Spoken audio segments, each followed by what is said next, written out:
Assistant Professor in Department of Hydro and Renewable Energy, and that's why we keep on talking about change, transition in everything, whether it's water usage, agriculture, energy, food. And after the talks on water, energy, and water, agriculture, and cropping pattern, I will be speaking about energy transition in India. I'll try to touch the rural aspect in the second half of my slide presentation. So, what exactly is transition? It refers the shift of global energy consumption and production from conventional fossil fuels to renewable. If I define it in terms of like sustainable development goals, goal number 7 says clean and affordable energy. So what does it mean? Right now we have unclean and unaffordable energy, and if we are trying to transit from that stage to the sustainable development goal 7, key role will be played by renewables.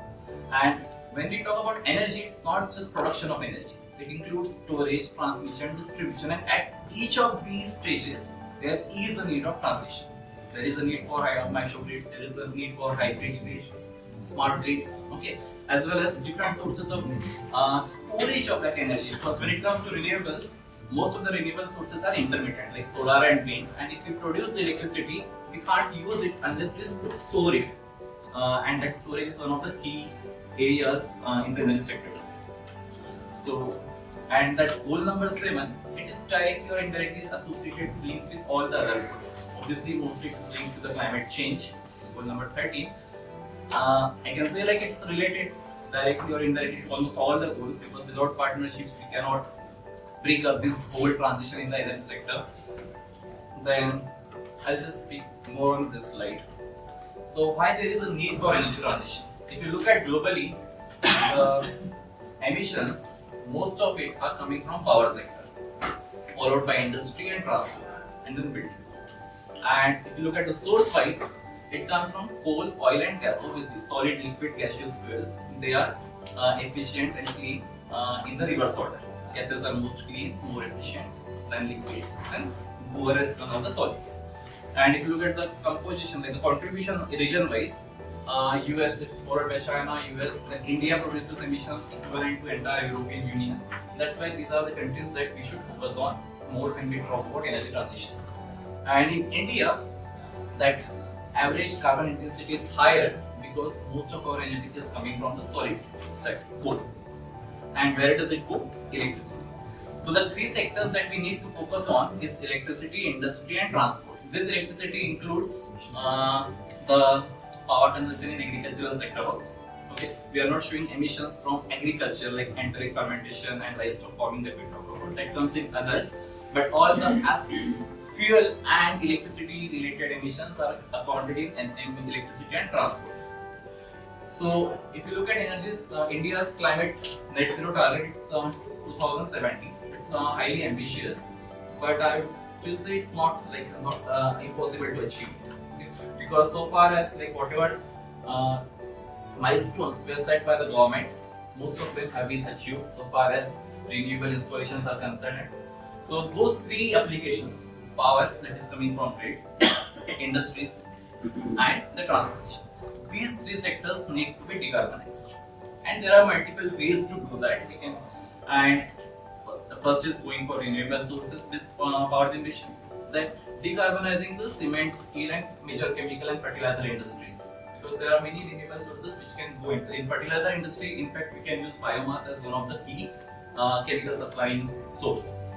Then the transport transition, which includes hydrogen, EV, battery storage, all those things. So if you look at the power mix, this is like yesterday's slide. So India is already producing 41%. The previous slide that we saw, that was primary energy mix. So it includes energy for all the purposes. This is for only power, electricity. So 41% is coming from renewable resource, and the target was achieving 50% by 2030. And we are expected to reach 64% by 2030, because already we are at 43% if we include nuclear also, because that's a non-fossil source of energy. There is a debate whether it's renewable or not, but it's a non-fossil. So we are already at 43, and we have 5-6 years more to reach, and we'll definitely cross 50%. And the installed capacity will also cross 500 gigawatt so far as renewables is concerned.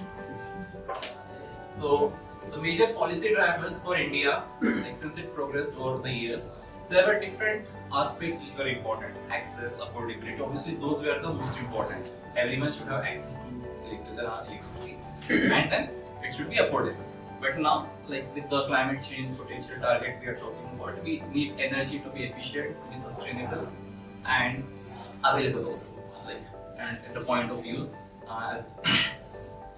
So this is the very difficult slide to explain, because when you talk about policies and energy, there is no like one department or Ministry of Energy who can take the decision. All these ministries, Ministry of Power, Coal, Renewable, everyone is involved when we decide a policy on energy and energy transition. Now think about like how a Ministry of Coal will respond, let's stop coal power plants and make everything renewable. How would this petroleum and natural gas will respond? So that's a very difficult challenge. On one side we can say like theoretically it's a very good thing, like positive constructive collaboration will keep all the things together and we can come up with an inclusive policy. But taking into account that factor, that's why India is not shutting down the coal power plants, neither reducing their capacity. We are going on improving our, increasing our coal power generation also, and we are increasing our imports of natural gas also and oil, including imports from Russia. Okay, because we have to satisfy those 5 pillars which I talked about, on which India's energy policy would depend. We have to make it affordable, we have to make it accessible.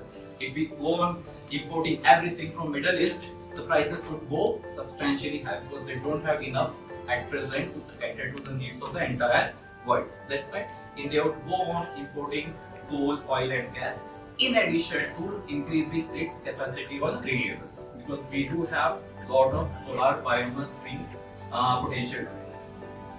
So there are many government schemes and initiatives. I won't go through each and every one, but the thing which I would like you to notice here, like just look at the change, like the impact it has on the number of households or number of people. It's somewhere in 2 million, 3 million, 28 million. Then there are some like say 1.5 million, 2 millions. Okay, so it's actually total combined would be 100 million. India's population is 1400 million. So it's not even impacting 10% of the population, whereas more than 60% of the population lives in rural area.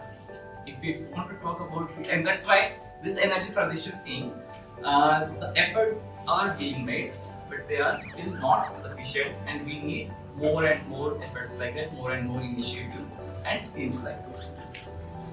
One thing that we talk about when it comes to this, especially with respect to this topic, agri-crop, ethanol, bioethanol. Obviously, Brazil, US, they are the leading manufacturers of ethanol because they have a lot of sugarcane and corn. In India, we have to feed 1400 million people, so we cannot afford to use sugarcane or other food crops for producing ethanol.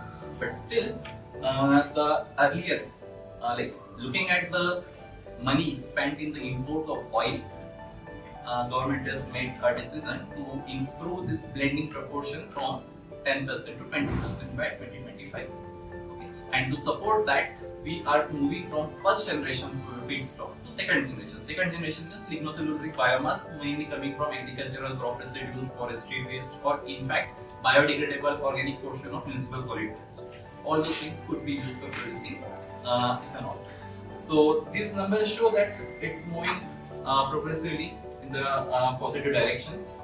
And then we talk about something called as biorefinery. Because we are competing with petroleum refinery, something analogous would really help. Because when we talk about just energy generation, in addition to energy, we could generate a series of other products which could replace those fossil fuel source products from the market that will be having more impact economically, and this will attract private investment, private sector investment.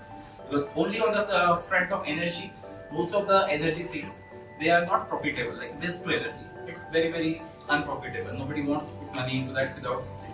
Even this solar and like biomass, they are running, sustaining in India based on the government subsidies. So we need to come up with integrated biorefinery models where not just energy, but some multiple series of products, including fertilizer, compost, manure, all those are also products produced along with energy.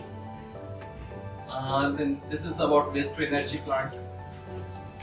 Okay, this I'll just show that a couple of case studies. It's from Punjab, where government just proposed this rice crop. Like India is always in headlines with Delhi this pollution because of stubble burning. But there are multiple technologies to address this rice crop issue. One of them is making bio-CNG out of it, and this plant is running successfully. The expected payback was like 3.2 years, but that's a calculated one. I hope they could achieve the payback in 7 years for sure, maybe double of what they calculated. Then there is the indoor waste to energy plant. It's a so when we say waste to energy, it need not be incineration all the time or combustion. So since it is included into the National Bioenergy Program, even if we could make bio-CNG, that is considered as a waste to energy treatment plant. And in Indore, we have a very successful case study which is profitable. But this could become profitable only because of public-private partnership model, and the market was established. Okay, we produce bio-CNG from managing waste. Who is going to buy them? Government made it mandatory for all the city buses to use it. There was a fixed price to be sold in the market for the remaining bio-CNG. So it went successful. So this is the last slide.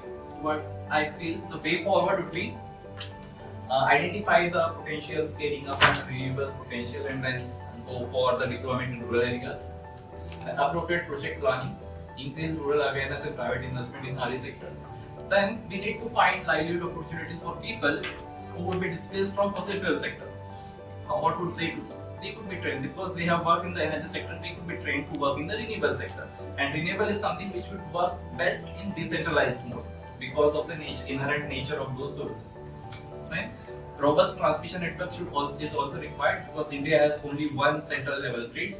So we have to manage to set up also the peak demands. And rural energy transition will be in near future will be dominated mainly by solar and biomass. On biomass, it can be biogas, bioethanol, pellets, and organic waste. So I think with all this and with such huge population and economics revolving around in Indian market in energy, I think India can become a global leader at least in rural energy transition because most of our population live in rural areas. Thank you so much. Long live India and France friendship.